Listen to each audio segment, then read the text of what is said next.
Cet exercice, où un skieur effectue une remontée sur une pente en l'absence de frottement, a pour objectif l'exploitation de la relation approchée de la deuxième loi de Newton.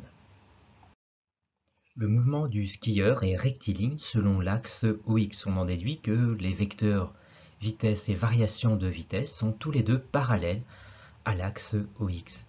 Et le mouvement étant ralenti, on en déduit que le vecteur variation de vitesse ΔV est dans le sens opposé au mouvement, qui est ici vers le haut. On en déduit que ΔV est parallèle à l'axe OX dans le sens opposé au mouvement, c'est-à-dire vers le bas. On représente le vecteur variation de vitesse à la position G10 sur le schéma comme ceci. Pour déterminer la direction et le sens de la résultante des forces extérieures, on exploite la relation approchée de la deuxième loi de Newton. Résultante des forces égale m fois le vecteur variation de vitesse ΔV divisé par ΔT. C'est-à-dire que la résultante des forces et ΔV sont collinéaires et de même sens, et l'égalité de vecteurs devient une égalité de valeurs, car les deux vecteurs, résultante et vecteur variation de vitesse, sont collinéaires. Or, le vecteur variation de vitesse est parallèle à l'axe OX et dans le sens opposé au mouvement. On en déduit que la résultante est également parallèle à l'axe OX dans le sens opposé au mouvement, car les deux vecteurs sont collinéaires et de même sens. On représente donc la résultante des forces sur le schéma comme ceci. Il nous faut réaliser ici un bilan des forces. Le skieur est soumis à son poids, une force verticale vers le bas, ainsi qu'à la réaction normale du support, qui est une force perpendiculaire au support et dirigée vers le haut. Si on souhaite en plus respecter le rapport entre les longueurs des flèches représentant les deux forces, leurs longueurs doivent être telles que lorsqu'on les met bout à bout, leur somme redonne bien le vecteur résultante des forces. Et on voit ici alors apparaître un triangle rectangle qui va nous être utile dans la suite. Afin de démontrer la relation demandée, il nous faut exploiter le triangle des forces formé par les deux forces ainsi que par la résultante. Intéressons-nous à l'angle alpha. L'angle alpha est l'angle entre l'horizontale et la piste. Et si nous tournons ces deux droites d'un même angle, ici de 90 degrés, l'angle formé par les deux droites qui ont tourné reste le même, à savoir alpha. Or, la droite rouge correspond à la direction de P et la droite verte correspond à la direction de Rn. L'angle entre Rn et P est donc aussi alpha.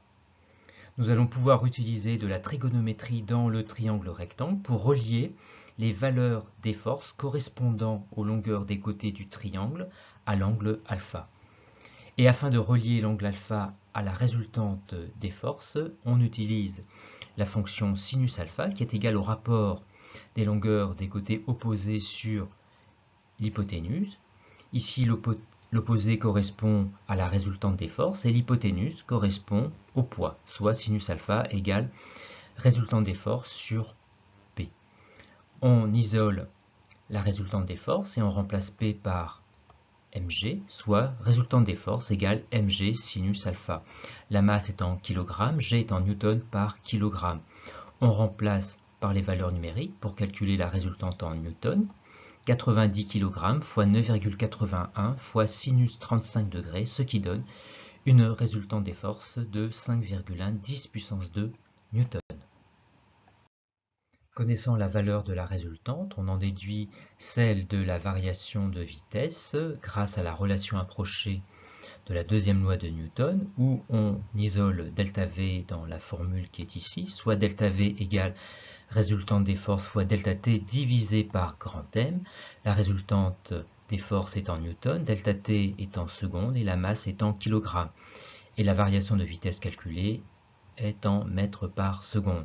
Ici, ΔT est égal à 500 millisecondes. On remplace par les valeurs numériques, 5,1 10 puissance 2 newton fois 500 10-3, 10-3 pour la conversion en secondes, divisé par 90 kg, soit ΔV égale à 2,8 mètres secondes moins 1, qui est aussi la valeur à la position G10. Dans cette question, on souhaite calculer la valeur de la vitesse à la position G10 connaissant celle à la position précédente G9.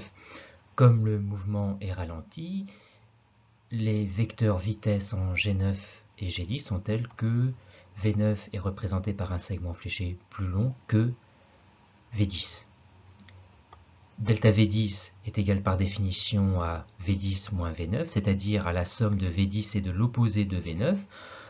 On peut donc construire qualitativement sur le schéma delta V10 en juxtaposant à V10 le vecteur moins V9. Et on fait apparaître ici delta V10. Et on voit que les trois vecteurs sont collinéaires. On isole dans la formule ici V10, qui est égal à V9 plus delta V10. Et comme les trois vecteurs sont collinéaires, l'égalité de vecteurs devient une égalité de valeurs, mais en faisant attention aux signes. Ici, plus V9 car le vecteur V9 est dans le même sens que V10 et moins delta V10 car le vecteur delta V10 est de sens opposé à V10. On remplace par les valeurs numériques 4,5 moins 2,8 soit 1,7 mètres seconde moins 1.